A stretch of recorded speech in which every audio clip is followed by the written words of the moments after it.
long-term review of the TM EN300 FI. Ben has 70 hours of riding this Italian beast, so it's time to hear what he likes and dislikes about the TM two-stroke. And then I will give my first impressions too. Who knows, this might be my next enduro bike.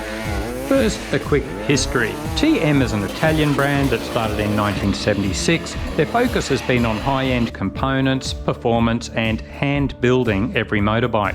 For a small manufacturer, they won a lot of championships in supermoto and motocross, and since 2015 they focused on enduro and have been winning championships there too. What does Ben like about the TM EN300? It feels incredibly light. In gnarly tracks, he often needs to lift the bike, and it feels lighter than everything else except possibly the Beta Cross Trainer. It's odd that TM never mention the weights of their bike models. We will find some industrial scales and report back. It is the only European enduro motorbike with an alloy frame, which is probably part of the reason they are so light. The EN300 has been very reliable, 0 problems for Ben in 70 hours. I googled for an hour trying to find common problems with TM enduro models with no luck. I even tried to translate an Italian TM forum but could only find isolated cases of minor issues, nothing that seemed like a common problem. Let us know if you are aware of any problems. I want to know. The KYB suspension works great, of course. You get a kickstart as standard. This 2021 model finally has a 6-speed gearbox. I am surprised they persisted with 5 gears for so long. The power delivery is very linear. On previous models, some riders said enduro bikes were still a bit too focused on motocross style power. While TM is still a very small brand, Ben says the support has been exceptional. He says the dealers and distributors are normally passionate about the brand, so they usually provide excellent service. A quick Google search seems to indicate this is common in other countries. And a 1-year warranty from TM. This is double the warranty of Sherco and Beta, and it is 12 times longer than 2-stroke warranties from KTM, Husqvarna and GasGas. Ben said he loves the attention to detail. The plastics are incredibly strong and he can't break them, yet. He usually breaks subframes easily, but it's still intact. It's all high quality componentry. When some brands are moving to cheap, no-name ECUs, the TM use expensive gear by Emoticom. The electrics have been perfect, a pleasant change after Ben's problems with his Beta RR300. Similar to the Beta, the TM almost never overheats. We usually find other European two-strokes, like KTM's, overheat easily on our slow, hard enduro tracks.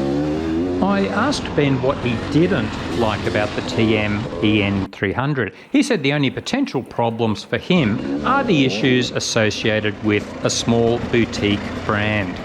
You always pay more for a TM because there are no cheap parts, it's built by hand and the production numbers are very small. However, production has doubled recently and apparently there are plans to increase production again. Also, Ben said the TM actually did not cost much more than the racing versions of other manufacturers, at least here in Australia, where enduro prices are quite high now. Obtaining parts could be a potential issue. Ben is racing in our National Hard Enduro series, so he is concerned about the availability of parts if he breaks something just before a race. Apparently there are plans to set up an online store with fast shipping, which has worked very well in Australia for other smaller manufacturers. I'm not sure if this is happening in other countries. Ben is not into bling. He just wanted an exhaust guard and a strong bash plate, and he found these were available. But if you are into bling, then obviously there isn't much available for small boutique brands like TM. What about hard enduro riding? Ben encountered 2 problems. The rear plastics have a pointy edge that catches when he moves his body right to the very back of the motorbike. Apparently, this has been fixed on 2022 models. He also said the original gearing and mapping did not suit hard enduro, but a few tweaks have solved this. Okay, my first impressions of the TM EN300. It's definitely very light. There is plenty of stability at speed, but it's so easy to throw around. Pivot turns and wheelies, it's almost too light.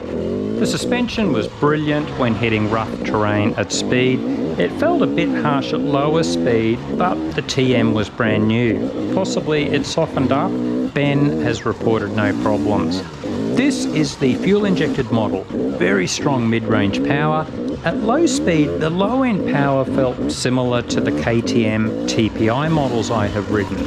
For everyday riders, it won't matter, but for hard enduro, it doesn't quite have the grunt of carb model dirt bikes. There is a carb version of the EN300, which apparently does pull like a tractor from low revs. Also, I'm told it's easy to remap the ECU on the fuel-injected model to get more grunt. It was only a short ride, but I was impressed. In the next few weeks, I will be deciding between the carb version of this TM or the Sherco 300 SE. Tough choice. What about the 2022 TM models? An advantage of small manufacturers is the ability to update things quickly based on feedback from riders. Apparently, the 2022 models will feature an even lighter frame and a pile of other small updates. Do you own a TM or have you ridden one? Do you like it? Have you hit any problems? If I find out about any common problems, I will put them in the pinned first comment on this YouTube video.